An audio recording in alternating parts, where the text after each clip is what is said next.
My name is Emily Thompson, and I am 32 years old living in the heart of Chicago, Illinois. For a long time, I thought I had the perfect life in the Windy City.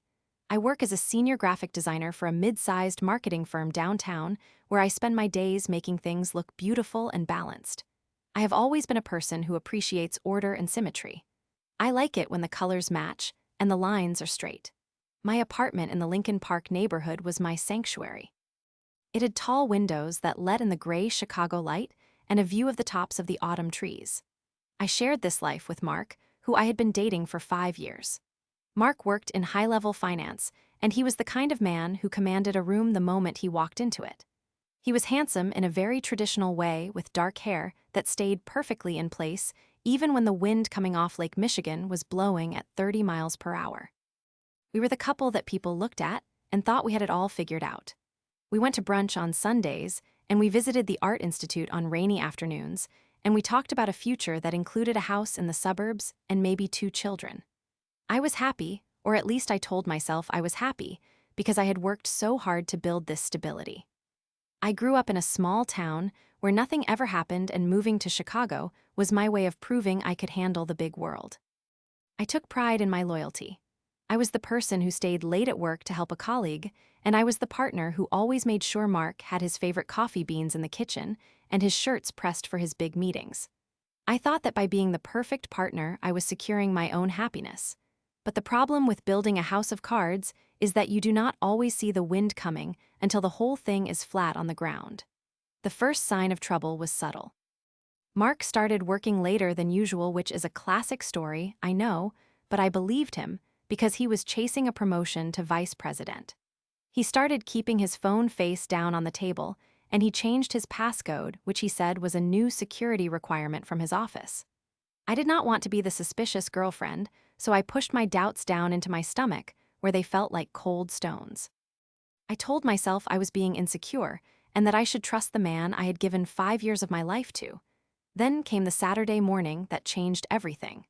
Mark had gone for a run along the lakefront, and he had forgotten his personal tablet on the bedside table.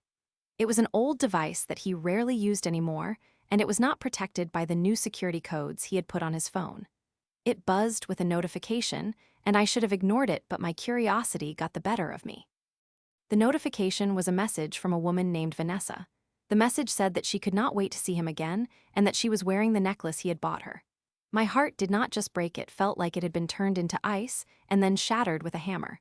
I picked up the tablet, and my hands were shaking so hard I almost dropped it. I opened the messaging application, and there it was. A secondary account he had set up that was linked to this old tablet. There were hundreds of messages.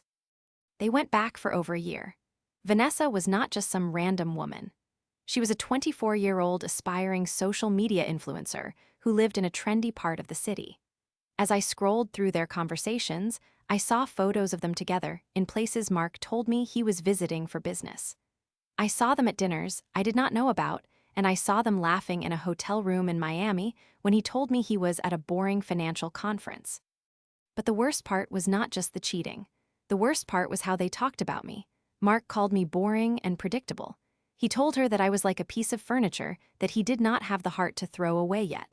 Vanessa laughed at my clothes in the photos she found on my public social media, and she called me a sad office mouse. They mocked my hard work and my dedication to our relationship. They made fun of the way I tried to make our home nice. I felt a level of humiliation that I cannot even put into words. I was sitting in my pajamas in the home I had decorated with love, reading about how the person I loved most in the world considered me a joke. I realized then that my life was not the beautiful design I thought it was. It was a messy lie. My first instinct was to scream and wait for him to come home so I could throw the tablet at his head. I wanted to pack my bags and run away. But then I saw something else in the messages. Vanessa was bragging about her growing following on Facebook and Instagram. She was obsessed with her online image. She sent Mark her login information for her Facebook account because she wanted him to look at a draft of a post she was making for a new brand partnership. She was so lazy and so trusting of him that she had sent her email and password right there in the chat. She told him not to tell anyone because her account was her entire life and her brand. A dark and cold idea began to form in my mind. I did not want to just leave Mark. I wanted to destroy the world they had built together at my expense. I decided to stay quiet for a little while longer. I put the tablet back exactly where I found it. When Mark came home from his run, he was sweaty and smiling, and he kissed me on the forehead like nothing was wrong. I had to force myself not to recoil from his touch. I went to the kitchen and made him breakfast just like I always did, but inside I was a different person. The sad office mouse was gone and a predator was taking her place. Over the next week, I tried to play the role of the perfect girlfriend, but I was failing. I was snappy and I was tired. I tried to drop hints that I knew something was wrong. I asked him about his meetings, and I asked him if he was still happy with us. Every time I gave him an opening to be honest, he just lied to my face. He would tell me he loved me and that I was his rock, and then he would go into the bathroom and I would hear the faint clicking of him texting her. Each lie was like a drop of gasoline on a fire. I started to look up Vanessa online. She had about 50,000 followers on Facebook. She posted photos of her expensive coffee and her outfits, and she gave advice on living your best life and finding a man who treats you like a queen. It was all so fake. I saw photos of her at the park wearing a coat I recognized. It was a coat I had bought for Mark for his birthday, and he had given it to her. That was the moment I stopped feeling guilty about what I was planning to do.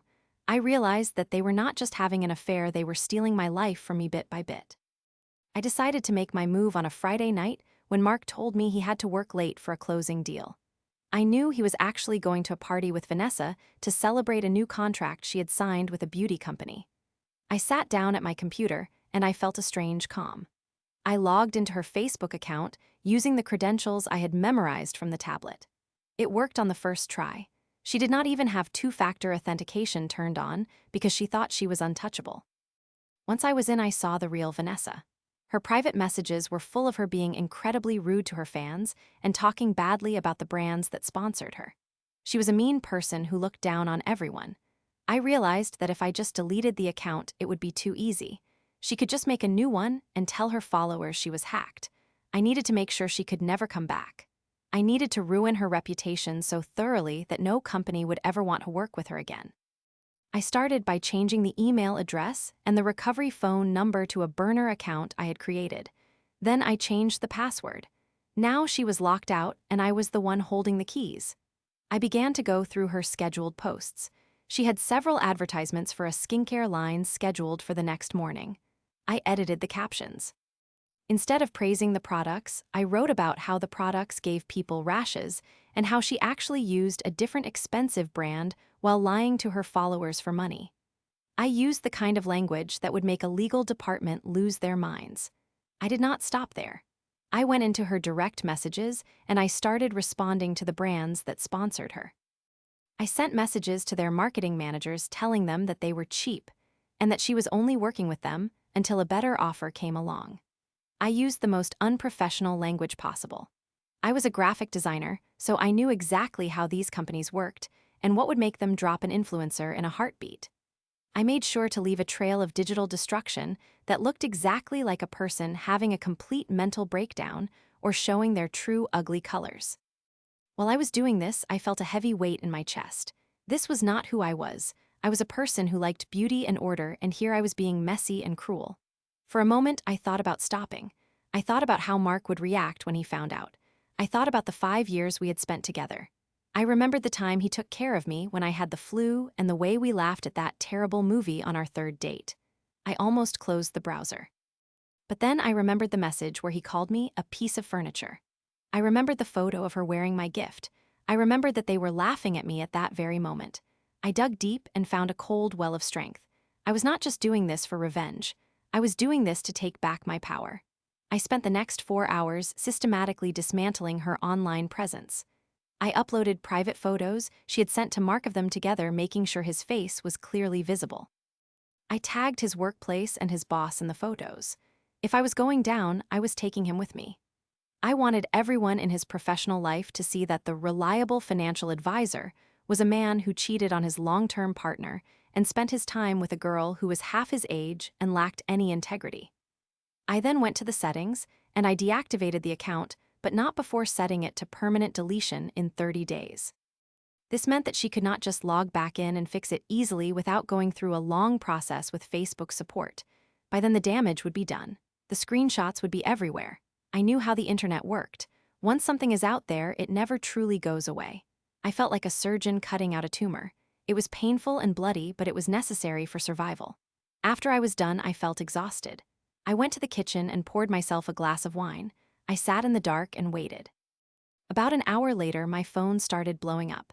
I had several mutual friends with Mark, and they were seeing the posts. One friend called me and asked if I was okay. I told her I did not know what she was talking about. I acted the part of the confused and devastated girlfriend. I told her I was at home waiting for Mark to finish work. I could hear the pity in her voice, and it did not hurt as much as I thought it would. I knew that soon that pity would turn into something else. Mark came home around midnight. He looked disheveled and panicked. He did not even say hello. He walked straight to the bedroom, and I heard him frantically talking on the phone. He was trying to call Vanessa, but she was probably busy dealing with the fact that her career was vanishing in real time. I walked into the bedroom and asked him what was wrong. He looked at me with eyes full of fear. He told me there was a problem at work and he had to go back. He was lying until the very end. I stood there and watched him grab his bag. I said, "Mark, I know about Vanessa." He froze. He turned around and his face went pale. He tried to start his usual routine of gaslighting me. He said it was not what it looked like and that she was just a friend from the industry. I told him to shut up. I told him I had seen the messages on the tablet. I told him I saw what he called me. The look of realization on his face was the most satisfying thing I had ever seen. He realized that the mouse had caught the cat. He started to beg. He told me he was sorry and that he would change and that he loved me more than anything. I just laughed. I told him it was too late. I told him that Vanessa's Facebook was gone and that his boss had been tagged in the photos of their affair. He fell to his knees. He actually fell to his knees and started to cry. He was not crying because he was sorry he hurt me. He was crying because he had lost his reputation and his perfect life. He was crying because he was a coward who had been exposed. The next few weeks were a whirlwind of chaos. Vanessa tried to claim she was hacked, but the brands had already moved on, and the screenshots of her being mean were all over the local Chicago blogs. She lost every single one of her sponsors in less than 48 hours. She tried to sue me, but she had no proof it was me because I had used a high-quality virtual private network and a burner device. Mark was called into his office on Monday morning and was told that his personal choices were not in line with the firm's values. He was not fired immediately, but he was passed over for the promotion, and his colleagues treated him like he was radioactive. He ended up resigning in shame a month later. As for me, I moved out of the apartment within 3 days. I found a smaller but much nicer place in a different neighborhood. I changed my phone number, and I blocked both of them on everything. I felt a strange sense of peace that I had never felt before. I had always been afraid of conflict and afraid of being alone. But after what I did, I realized that I was much stronger than I ever gave myself credit for. I realized that being nice and predictable was a trap I had set for myself. I learned that sometimes you have to burn down the forest so that something new and healthy can grow. My new normal is different. I am not the woman who waits at home with a hot meal for a man who does not respect her. I am the woman who goes to the gym and goes to art classes and spends her weekends exploring parts of the city she never went to because Mark did not like them. I have a new job at a boutique agency where they value my creativity and my sharp eye. I have even started dating again, but this time I am keeping my eyes wide open. I do not trust easily, but I trust myself, and that is what matters. The unexpected twist came about 6 months later. I was sitting in a coffee shop in Wicker Park when I saw Vanessa. She was working behind the counter. She was not wearing her designer clothes or her expensive jewelry. She looked tired and ordinary. She did not recognize me at first because I had cut my hair and changed my style. When she finally looked at me and saw who I was, she dropped the cup she was holding. She looked terrified, like she was seeing a ghost. I did not say a word. I just smiled and tipped her a $5 bill. I walked out into the cold Chicago air, feeling the sun on my face. I realized then that the best part of revenge was not the destruction of their lives. It was the fact that I no longer cared about them at all. I had taken their power and used it to build a version of myself that I actually liked. I was no longer a character in someone else's story. I was the author of my own. I realized that the order and symmetry I used to love were not found in a perfect relationship or a clean house. They were found in justice. They were found in the balance of a world where people get exactly what they deserve. I look back on that night at my computer and I do not feel any regret. I feel a sense of pride. I proved to myself that I was not a piece of furniture to be ignored. I was a force to be reckoned with. Mark still tries to email me sometimes from new accounts, but I delete them without reading them. He is a ghost from a life I no longer live. Vanessa is just a girl in a coffee shop. And I am Emily Thompson, and I am finally living my best life for real. I learned that the most powerful thing a person can do is to stop being a victim and start being a protagonist. Life in Chicago can be cold, and the wind can be harsh, but I have learned how to stand my ground and keep walking forward. I know that I will never let anyone make me feel small again. I know that I have the power to protect myself and to stand up for my own worth. Every time I see a notification on my phone, I am reminded of that night, and I smile because I know that I am the one in control of my own password and my own future. The mouse has teeth, and I am never going back to the cage. I have found a new rhythm in the city. I walk the lakefront path where Mark used to run, but I do it for me now.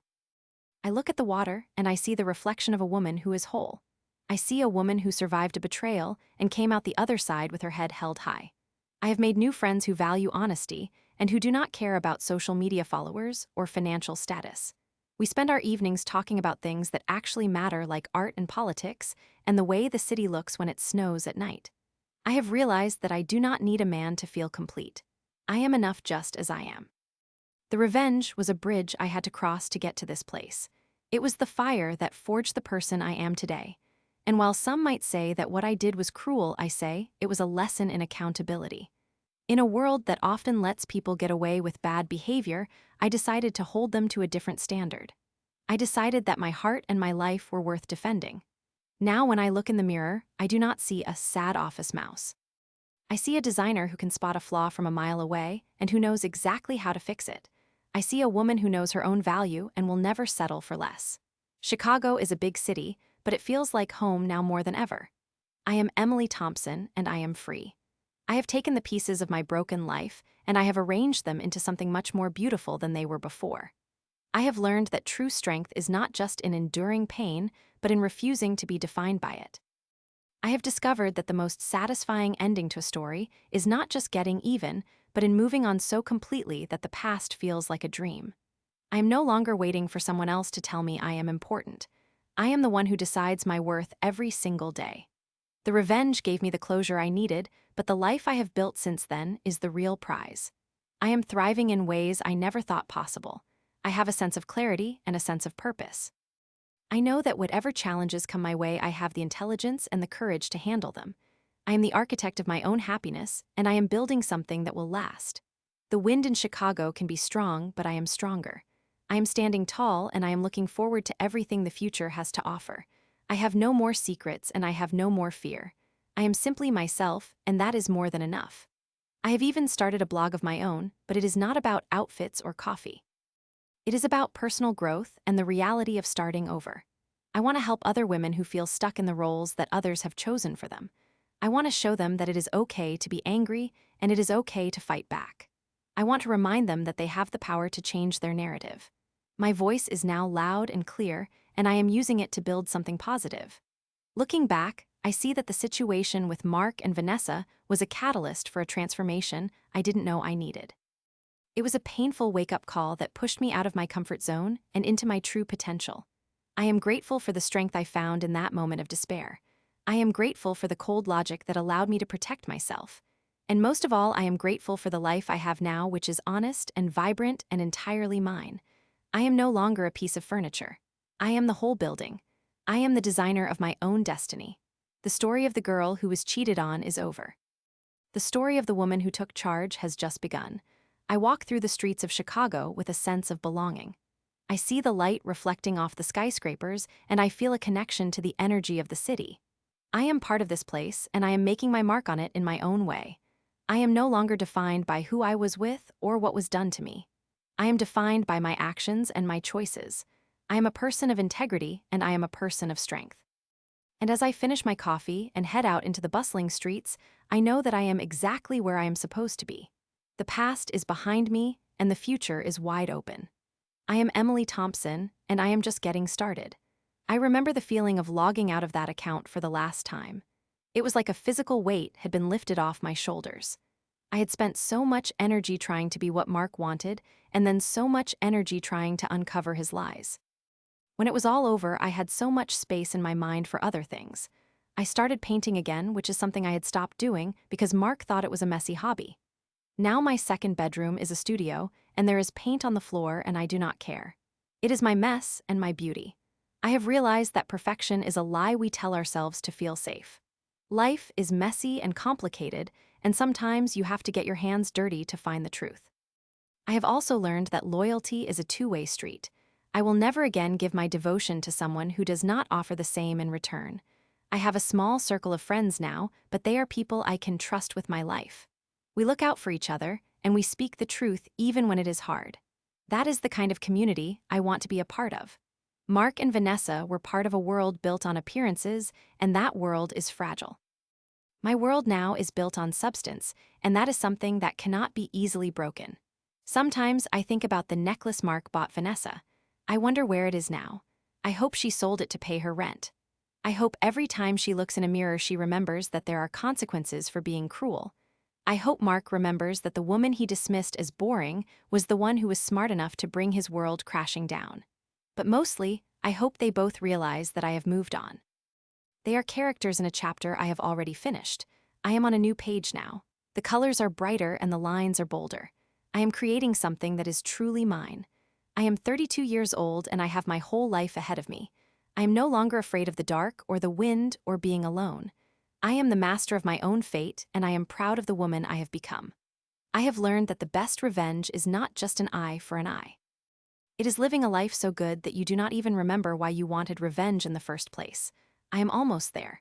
Every day I care a little bit less about what they are doing. Every day I care a little bit more about what I am doing. And that is the ultimate victory. I am Emily Thompson and I am whole. I am strong and I am happy. And I am never looking back. The city of Chicago continues to move around me, and I move with it with a new sense of purpose and a new sense of joy. I have found my voice, and I am using it to speak my truth. I have found my strength, and I am using it to build my future. I am no longer a victim of circumstance. I am a creator of opportunity. And as the sun sets over the lake, I know that tomorrow is a new day, and I am ready for whatever it brings. I am grateful for the journey, and I am excited for the road ahead. I am the hero of my own story, and I am writing a great one. The end of my old life was just the beginning of my real one. I have learned to trust my instincts and to value my peace of mind above all else. I have learned that I am capable of more than I ever imagined. I have found a sense of balance that is not about things being perfect, but about being true to myself. I am Emily Thompson, and I am proud of my story. I am proud of my strength, and I am proud of my resilience. I am living my life on my own terms, and it is the most rewarding thing I have ever done. I am free to be who I am, and I am free to pursue my dreams. I am free to love and be loved in a way that is honest and real. I am free. And that is the most beautiful design of all.